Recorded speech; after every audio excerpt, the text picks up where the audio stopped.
lazima tuvitazame wa Tanzania na kuvipa ushirikiano.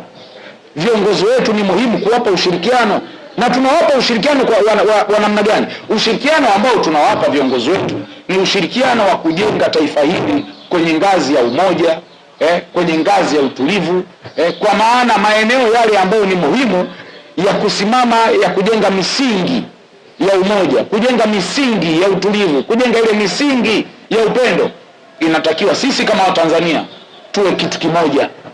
Na tunapokuwa kitu kimoja, maana yake ni kwamba tunaonesha mfano bora, mfano ambao tukizungumza leo hii, ndugu wanahabari na Watanzania, tukizungumza leo hii mfano wake ni leo tutolee mfano jambo hili, nchi yetu hii, kwa sekunde au nusu saa. Vyombo hivi ambavyo tunajitia kuvilaumu visimame kwa siku au kwa risali moja tu, tuone hali namna itakavyokuwa. Kwa hiyo tusitoe mwanya wa kukaribisha maadui, kwa kukaribisha watu ambao wakati mwingine wanaweza wakajenga chuki kenge ambao tutakuja kujuta. Mimi niseme Watanzania kwa ukweli kabisa, vyombo vyetu vya dola vinafanya kazi kubwa sana, vinafanya kazi kubwa sana. Kazi hii ambayo inafanywa na vyombo vyetu vya dola, ni lazima sisi Watanzania tutazame kwa jicho la tatu, tuangalie kuna ukweli gani katika jambo hili. Ukishatazama utapata jibu kwamba ni kweli vyombo vyetu vinafanya kazi katika mazingira ambayo wanasimama kama Watanzania, wanasimama kama taifa, kwamba taifa letu ni lazima tuendelee kusimamia ile misingi iliyoachwa na wazee wetu. Baba wa taifa Mwalimu Julius Kambarage Nyerere, Sheikh Abeid Amani Karume, hao wametuwekea misingi mizuri sana. Leo hii kizazi cha sasa mnataka kuingia katika doa ambalo mtakuja kulijutia, doa la kuchafua taifa lenu kwa kusikiliza hizi NGOs, kwa sababu hizi NGOs, ndugu zanguni, wanalipwa. Wengine wanasema ni mabeberu, kweli wanalipwa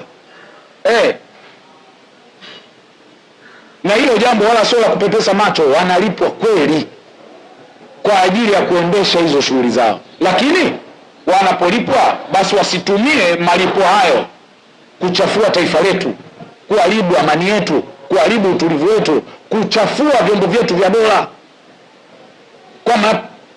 kwa matokeo au kwa utetezi wa kivuli cha haki za binadamu. Kwa sababu kuna watu wengine hayakataliwi, kwa sababu viongozi wengine wanazungumza.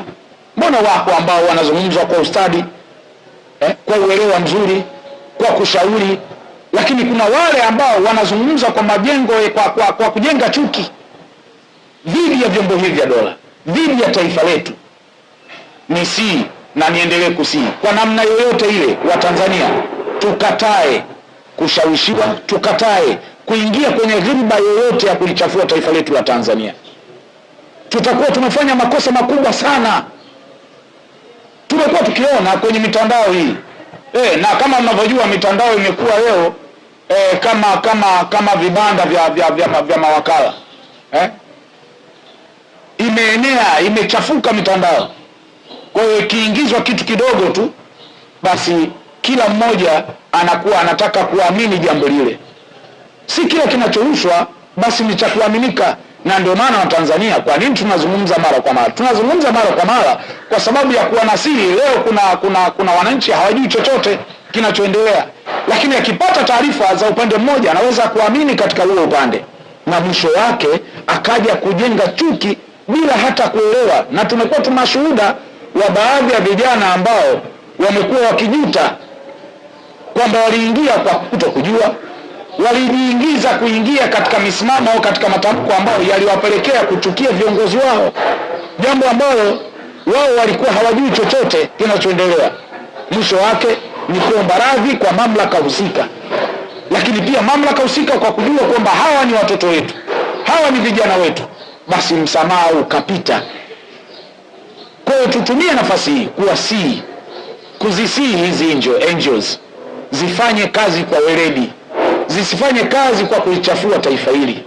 Na kama zitaendelea na tabia hii, basi sisi tutaendelea kuzikosoa na kutoa yale ambayo yanaendelea dhidi yao katika ofisi zao. Wasitumie malipo wanayopewa kuchafua taifa hili, wasitumie malipo wanayopewa kuchafua vyombo vyetu vya dola.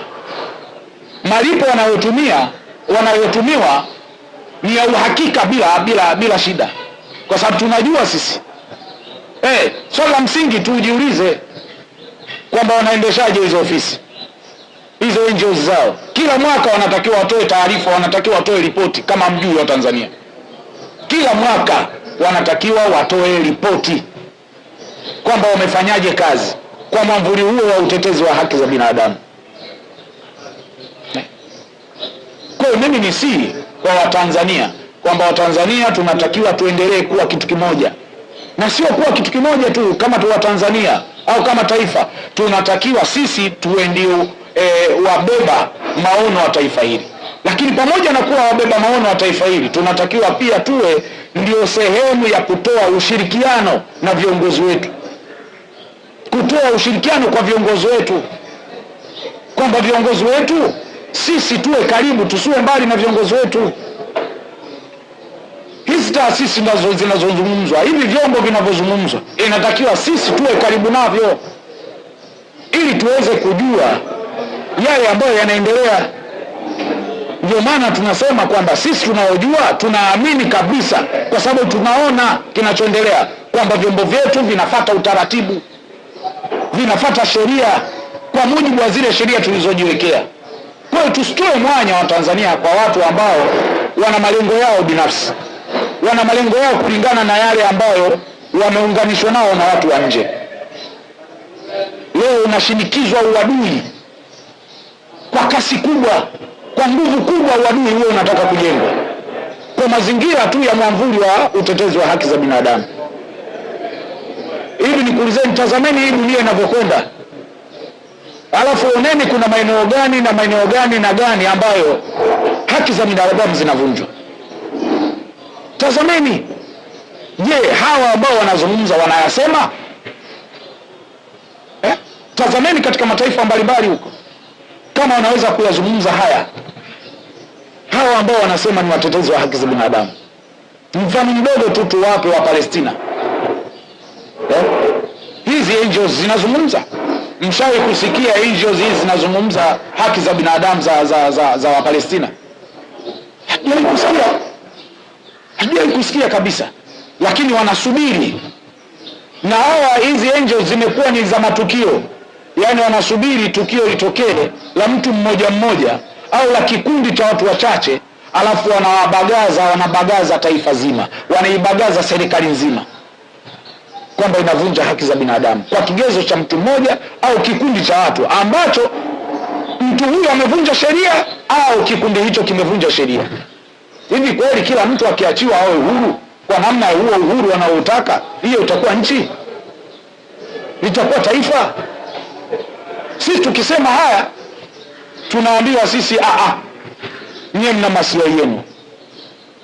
Maslahi gani? Sisi ambao tuna maslahi na taifa letu na wewe ambao una maslahi na taifa ya nje, yupi bora? Bora ni sisi ambao tunatetea taifa letu. Bora ni sisi wa Tanzania tunaosikiliza viongozi wetu. Hakuna baba ambaye anamtakia mabaya mwanae, hakuna, 90%. Na ukimkuta baba wa namna hiyo ama mtoto wa namna mzazi wa namna hiyo, basi ujue huyo ana tatizo la afya ya akili, ambaye utamuona anambagaza mwanae. Ndio maana nasema hakuna kiongozi, ukimwona kiongozi wa namna hiyo, basi atakuwa na afya ya akili, kwa sababu